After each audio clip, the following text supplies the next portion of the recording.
ভেবেছিলাম এই কয়েকদিন আর ডেজার্ট বানাবো না, কিন্তু এমন একটা ডেজার্ট দেখে না আর বসে থাকতে পারলাম না। আসসালামু আলাইকুম। আজ আপনাদেরকে মাত্র 10 মিনিটে কাচের বলের এই দারুণ মজার ডেজার্টটা তৈরি করে দেখাচ্ছি। কেন কাচের বল বলেছি এটা জানার জন্য রেসিপিটা দেখতে হবে। চলেন তাহলে দেখি। প্রথমে আমি একটা বাটির মধ্যে আধা কাপ সাবুদানা নিলাম, তার মধ্যে পানি দিয়ে দিলাম। এই সাবুদানাটা আমি একবার ধুয়ে নিচ্ছি, নর্মাল পানি দিয়ে জাস্ট একবার ধুয়ে নিলে হয়ে যাবে। তারপর পানিটা ঝরিয়ে নিয়ে এসে আমি সামান্য একটু পানি দিয়ে 10 মিনিটের মতো ভিজিয়ে রাখছি। যেহেতু একবার ধুয়ে নিয়েছি তাই অল্প পরিমাণ পানি দিয়ে 10 মিনিটের জন্য ভিজিয়ে রেখে দিচ্ছি। 10 মিনিট পরেই সাবুদানাটা নরম হয়ে ফুলে গিয়েছে। এখন আমি সাবুদানার পানিটাকে ঝরিয়ে ফেলবো। অবশ্যই সাবুদানাটা ভালোভাবে নরম হতে হবে।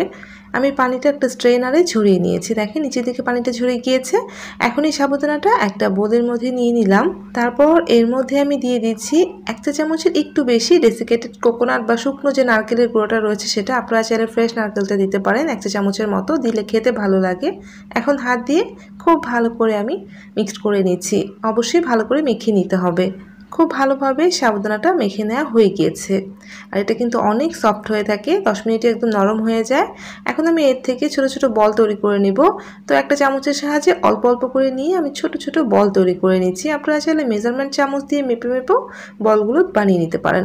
আমি ছোট ছোট গোল গোল বল তৈরি করে নিচ্ছি। এটা একদমই রসমালাইয়ের যে মিষ্টিটা হয় সেই সাইজটা করে নেবেন, তাহলে ভালো হয়। তো আমি এভাবে গোল করে শেপ দিয়ে নিচ্ছি। আর এগুলো গোল গোল করে শেপ দিয়ে একটা প্লেটের মধ্যে সব একবার রেডি করে নিচ্ছি। এইভাবে বানিয়ে নেওয়ার পর এগুলো আবার অনেক ভালোভাবে সেট হয়ে যায়। দেখেন আমি সবগুলো একবারই দুটো প্লেটের মধ্যে বানিয়ে নিয়েছি। দেখেন এগুলো কিন্তু অনেকটা টাইট হয়ে যাচ্ছে। তো এগুলো এক সাইডে রেখে দিলাম। এখন একটা প্যানের মধ্যে আমি 500 গ্রামের মতো দুধ দিয়েছি, অর্থাৎ আধা লিটার দুধ ইউজ করেছি।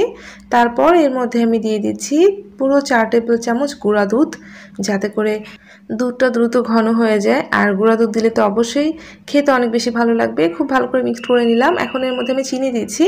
আমি পুরো 4 টেবিল চামচ চিনি দিয়েছি। তারপর এর মধ্যে আমি 1 চিমটি লবণ দিলাম, আপনারা চাইলে নাও দিতে পারেন। আর দিচ্ছি আধা চা চামচের মতো সাদা এলাচের গুঁড়া, আপনারা চাইলে আস্ত এলাচও দিয়ে দিতে পারেন। খুব ভালো করে আমি এখন মিক্সড করে নিচ্ছি আর একটা বলক আসা পর্যন্ত ওয়েট করছি। একটা বলক যখন এরকম চলে আসবে তখনই আমি বানিয়ে রাখা সাবুদানার বলগুলো এর মধ্যে দিয়ে দিব। তো এরকম খুব ভালো করে বলক আসার পরে আমি সাবুদানার বলগুলো দিয়ে দিচ্ছি। আর এগুলো দেওয়ার সময় একটু গোল করে দিচ্ছি, যেহেতু এগুলো খুব ভালোভাবে সেট হয়ে গিয়েছে এখন কিন্তু ইজিলি গোল করে নেওয়া যাবে। তো আমি গোল গোল করে সবগুলো বল এভাবে দিয়ে দিচ্ছি। আর সবগুলো একসাথে দেওয়ার পরে কিছুক্ষণের মধ্যেই দেখবেন যে এগুলো কালার একদম চেঞ্জ হয়ে গিয়েছে। আর এটা তৈরি করতে খুবই কম সময় লাগে, যেহেতু সাবুদানাটা ভেজানো থাকে তো খুব দ্রুত এটা ট্রান্সপারেন্ট কালার হয়ে যায়। তো আমি এই দুধের মধ্যে খুব ভালো করে সিদ্ধ করে নিব। আর এটা এত বেশি তুলতুলে নরম হয় যে এই ডেজার্টটা খেতে এত মজা লাগে আর দেখতে এত সুন্দর হয়, একদম কাচের চকচকে বলের মতো হয়ে যায়। তো দেখেন খুব ভালো করে আমি জাল করে নিচ্ছি। অবশ্যই ভালো করে জাল করবেন আর দুধটাকে একটু ঘন করে নেবেন। ঘন হওয়া পর্যন্ত আমি জাল করছি। আর ততক্ষণে সাবুদানার কালারটা একদম স্বচ্ছ হয়ে যাবে, একদম কাচের মতো চকচক করবে। সো সেভাবেই জাল করতে হবে। আর এখনও দুধটা বেশ পাতলা রয়েছে, তো এভাবে নেড়েচেড়ে আমি জাল করছি।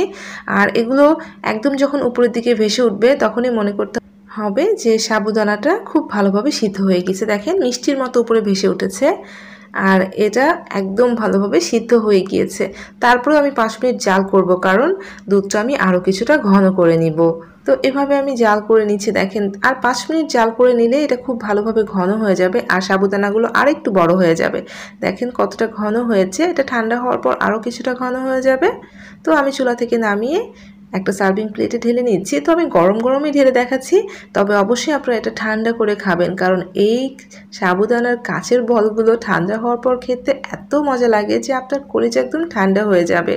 আর দেখতে এত সুন্দর যে কারোরই এটা দেখলে লোভ লেগে যাবে। আর এই সাবুদানার তুলতুলে নরম বলগুলো খেতে এত মজা, এত সহজে যে একটা দারুণ মজার ডেজার্ট তৈরি করা যায়, এটা যদি আপনি বাড়িতে তৈরি না করেন তাহলে বুঝতে পারবেন না। মাত্র 10 মিনিট সময় লাগে বানাতে, খুবই সহজ, ঝামেলা ছাড়া যে কেউই বানিয়ে নিতে পারবে। আর ঠান্ডা ঠান্ডা খেলে তো কলিজা একদম ঠান্ডা হয়ে যায়। আর এই প্রচণ্ড গরমে এমন একটা কলিজা ঠান্ডা করা ডেজার্ট পেলে তো যে কারোরই মন ভালো হয়ে যাবে।